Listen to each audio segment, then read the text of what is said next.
بیٹا، کیا تم میرا انصاف یہاں کرو گے یا میں اللہ کی عدالت میں تمہاری شکایت کروں؟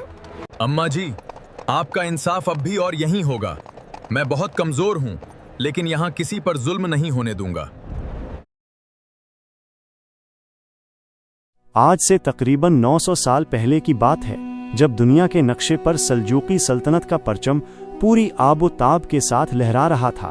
یہ وہ دور تھا جب مسلمانوں کی بہادری کے قصے دشمنوں کے دلوں میں لرزہ طاری کر دیتے تھے۔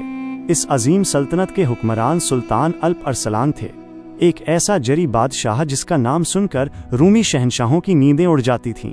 سلطان کا قد دراز تھا، چہرہ روبدار تھا، اور ان کی لمبی مونچھیں ان کی شاہی ہیبت کی گواہی دیتی تھیں۔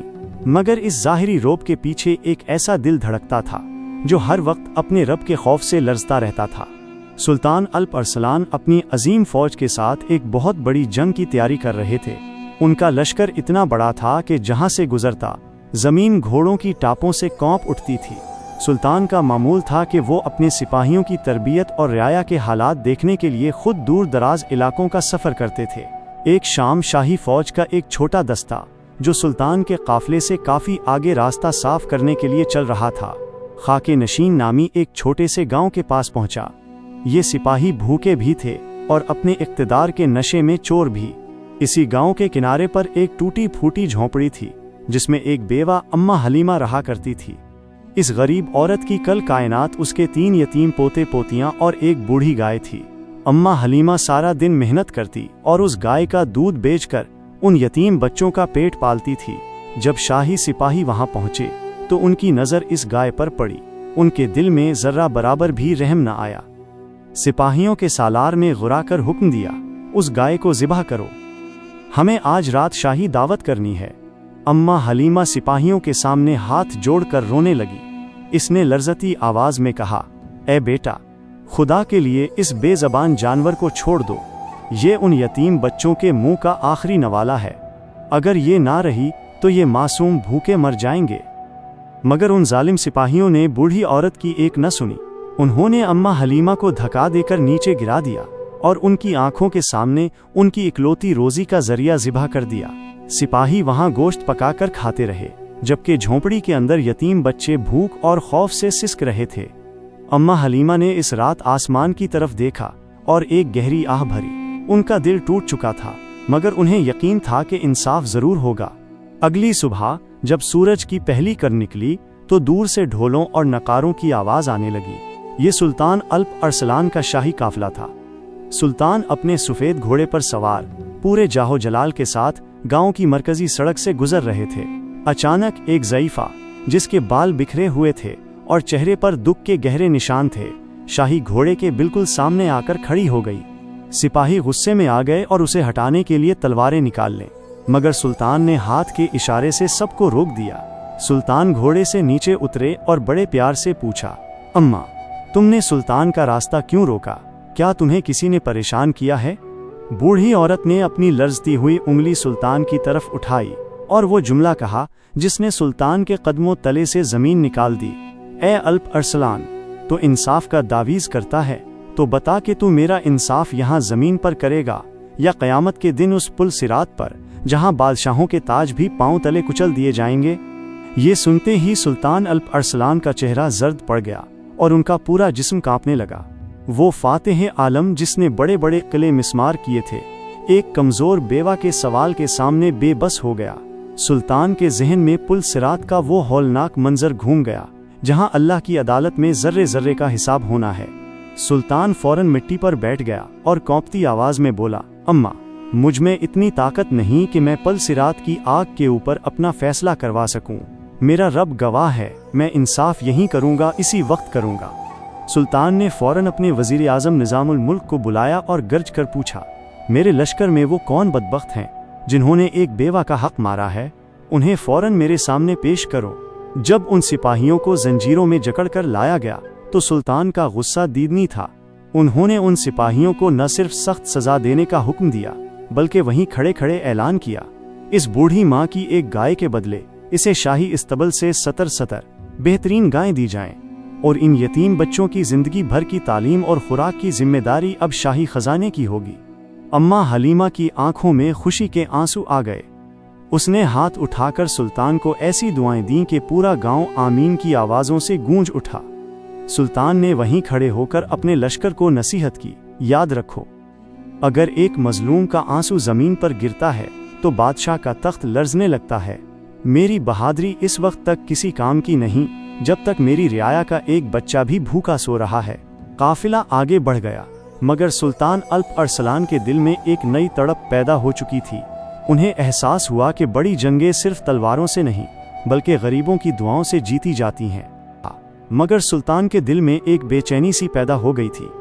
उन्हें अब हर वक्त यही फिक्र रहने लगी कि कहीं उनकी सल्तनत के किसी और कोने में भी तो किसी गरीब पर जुल्म नहीं हो रहा। इसी बात का पता लगाने के लिए एक रात सुल्तान ने अपना लिबास बदला और अपने एक करीबी साथी के साथ खामोशी से बस्ती का चक्कर लगाने निकले। पहला वाकया, वो बूढ़ा मजदूर और उसकी अधूरी मजदूरी। चलते चलते सुल्तान एक तंग गली में पहुंचे। वहां उन्होंने देखा कि एक बूढ़ा आदमी रात के उस पहर भी चिराग की रोशनी में लकड़ी का एक दरवाजा बनाने में मसरूफ है। बूढ़े के हाथ कांप रहे थे और वो थका हुआ लग रहा था। सुल्तान करीब गए और नरमी से सलाम करके पूछा, बाबा, आधी रात हो चुकी है, सब लोग सो रहे हैं, आप अब तक काम क्यों कर रहे हैं? बूढ़े ने एक लंबी आह भरी और जवाब दिया, बेटा, मैं एक मजदूर आदमी हूँ।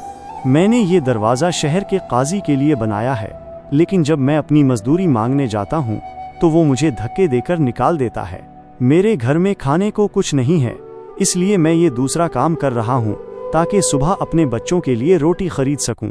ये सुनकर सुल्तान को बहुत दुख हुआ, मगर उन्होंने अपने गुस्से पर काबू पाया और पूछा, बाबा, क्या आपने इसकी शिकायत सुल्तान से नहीं की? बूढ़ा उदासी से हंसा और बोला, बेटा, सुल्तान तो अपने बड़े महल में रहता है, मुझ जैसे गरीब की आवाज़ वहां तक कैसे पहुंचेगी?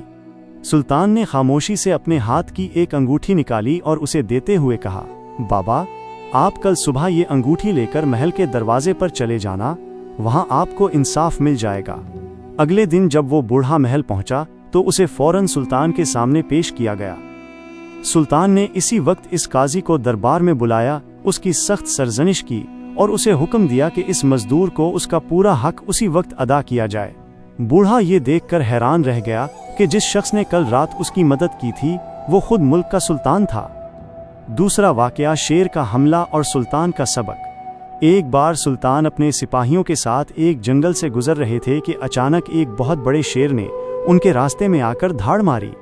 सिपाही डर गए और अपनी तलवारें निकालने लगे, मगर सुल्तान ने सबको रोक दिया और खुद आगे बढ़े। सुल्तान ने एक ही निशाने से उस शेर को ढेर कर दिया। सिपाही खुशी से नारे लगाने लगे, वाह सुल्तान, आप बहुत बहादुर हैं, आपकी ताकत का कोई मुकाबला नहीं। सुल्तान ने तलवार न्याम में डाली, मगर उनका चेहरा उदास हो गया। उन्होंने अपने साथियों से कहा, तुम लोग मेरी बहादुरी की तारीफ कर रहे हो, लेकिन मेरे दिल में एक डर बैठा हुआ है। मैं ये सोच रहा हूँ कि अगर कल क़यामत के दिन अल्लाह ने मुझसे पूछा कि ए सुल्तान, तूने एक ताकतवर जानवर को तो हरा दिया, लेकिन क्या तूने इस ताकतवर इंसान का हाथ रोका जो तेरे साए में किसी कमज़ोर पर जुल्म कर रहा था, तो मैं क्या जवाब दूंगा? ये सुनकर सिपाहियों के सर नदामत से झुक गए और उन्हें समझ आ गया कि असल बहादुरी किसी को मारना नहीं बल्कि किसी का हक दिलाना है। तीसरा वाकया, एक प्यासे जानवर पर रहम। एक कड़ाके की सर्दी वाली रात थी। सुल्तान महल की बालकोनी में खड़े बस्ती का जायजा ले रहे थे। उन्होंने देखा कि महल के गेट के बाहर एक कुत्ता भूख और प्यास से तड़प रहा है और सिपाही उसे वहां से भगा रहे हैं। सुल्तान फौरन नीचे आए, किचन से गोश्त और पानी लिया और खुद उस जानवर के पास गए। पहरेदार ये देखकर सहम गए, लेकिन सुल्तान ने प्यार से कहा, ये भी अल्लाह की मखलूक है, अगर ये मेरे दरवाजे पर भूखा मर गया तो उसका हिसाब भी मुझसे लिया जाएगा। सुल्तान ने अपने हाथों से उसे खाना खिलाया और उसके लिए एक गर्म जगह का इंतजाम करवाया। सुल्तान की ये कहानियां बस्ती बस्ती मशहूर होने लगीं। अब हर गरीब को यकीन था कि उनका बादशाह उनका मुहाफिज है। लेकिन अभी एक बहुत बड़ी आजमाइश बाकी थी। सुल्तान को पता चला कि एक दूर दराज किले का इंचार्ज लोगों पर बहुत जुल्म कर रहा है और उसने बगावत का झंडा बुलंद कर दिया है। सुल्तान ने फैसला किया कि वो इस जालिम को सबक सिखाने के लिए खुद जाएंगे। सुल्तान एक बार फिर सफर पर निकले। मगर इस बार उनका मकसद खून बहाना नहीं बल्कि इंसाफ कायम करना था। सुल्तान अब उस किले की तरफ बढ़ रहे थे जहां का इंचार्ज बागी हो चुका था और गरीबों पर जुल्म कर रहा था। सुल्तान का मकसद सिर्फ उस जालिम को सजा देना नहीं था बल्कि उन लोगों को बचाना था जो खौफ के साए में जी रहे थे। रास्ते में सुल्तान के साथ कुछ ऐसे वाकयात पेश आए जिन्होंने साबित कर दिया कि एक सच्चा हुक्मरान वही होता है जो हर हाल में अदल का साथ दे। पहला वाकया, एक यतीम बच्ची का रास्ता रोकना। किले के करीब पहुंचते ही एक छोटी सी बच्ची सुल्तान के घोड़े के सामने आ खड़ी हुई। उसके कपड़े फटे हुए थे और वो रो रही थी। सुल्तान ने घोड़ा रोका और नीचे उतरकर पूछा, बेटी, तुम यहाँ अकेली क्या कर रही हो? तुम्हारे माँ बाप कहाँ हैं? बच्ची ने सिसकियां लेते हुए कहा, सुल्तान, इस किले के जालिम इंचार्ज ने मेरे बाप को कैद कर लिया है क्योंकि वो शाही टैक्स अदा नहीं कर सका था। मेरी माँ बीमार है और हमारे पास खाने को कुछ नहीं। सुल्तान की आंखों में आंसू आ गए। उन्होंने बच्ची के सर पर हाथ रखा और कहा, बेटी, अब रोना बंद करो। तुम्हारा बाप आज ही घर वापस आएगा, ये तुम्हारे सुल्तान का वादा है। सुल्तान ने उसी वक्त अपने एक सिपाही को हुक्म दिया कि बच्ची के घर खाना और हकीम भेजा जाए। दूसरा वाकया, जालिम किलादार का सामना। जब सुल्तान किले के दरवाजे पर पहुंचे तो किलादार ने गरूर के साथ दरवाजा बंद कर लिया। उसने दीवार के ऊपर से चलाकर कहा, सुल्तान, यहाँ मेरा हुक्म चलता है, आप वापस चले जाएं। सुल्तान ने निहायत सुकून से जवाब दिया, ऐ शख्स, ये जमीन अल्लाह की है और यहाँ हुक्म सिर्फ अदल का चलेगा। अगर तुमने शराफत से दरवाजा न खोला तो याद रखो कि मजलूमों की आहें इस किले की दीवारों को मिट्टी में मिला देंगी। सुल्तान के रोब और उनकी सच्चाई में ऐसी ताकत थी कि किले के अंदर मौजूद सिपाहियों ने अपने ही जालिम इंचार्ज का साथ देने से इनकार कर दिया और किले का दरवाजा खोल दिया। सुल्तान अंदर दाखिल हुए लेकिन उन्होंने कोई खून नहीं बहाया। उन्होंने इस जालिम को गिरफ्तार करवाया और सबके सामने उसका हिसाब लिया। तमाम कैदियों को, जिनमें इस बच्ची का बाप भी शामिल था, फौरन रहा कर दिया गया। तीसरा वाकया, एक दुश्मन की जान बचाना। जब इस जालिम किलादार को कैद खाने ले जाया जा रहा था तो रास्ते में उसे एक जहरीले सांप ने डसने की कोशिश की। सुल्तान, जो करीब ही खड़े थे, ने अपनी तलवार से एक लम्हे में सांप के 2 टुकड़े कर दिए। किलादार हैरान रह गया और बोला, सुल्तान, मैंने आपसे बगावत की, आपकी तौहीन की, फिर आपने मेरी जान क्यों बचाई? सुल्तान ने सादा मगर सबक आमोज जवाब दिया, मैंने तुम्हारी जान इसलिए बचाई क्योंकि इस्लाम हमें दुश्मन के साथ भी इंसाफ करना सिखाता है। मैं तुम्हें तुम्हारे गुनाहों की सज़ा कानून के मुताबिक दूंगा, लेकिन किसी बेज़बान जानवर के हाथों तुम्हें मरते नहीं देख सकता।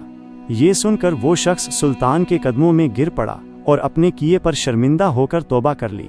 कहानी का इख्तिताम, आखिरी सबक। सुल्तान ने किले का इंतज़ाम एक ईमानदार शख्स के हवाले किया और वापसी का सफ़र शुरू किया। बस्ती के लोग सड़कों पर निकल आए और सुल्तान को दुआएं देने लगे। अम्मा हलीमा की वो बात जो उन्होंने पलसिरात के बारे में कही थी, अब सुल्तान के हर फैसले की बुनियाद बन चुकी थी। सुल्तान ने अपने वजीर से कहा, याद रखो, बादशाह वही है जिसके दौर में शेर और बकरी एक ही घाट पर पानी पिएं।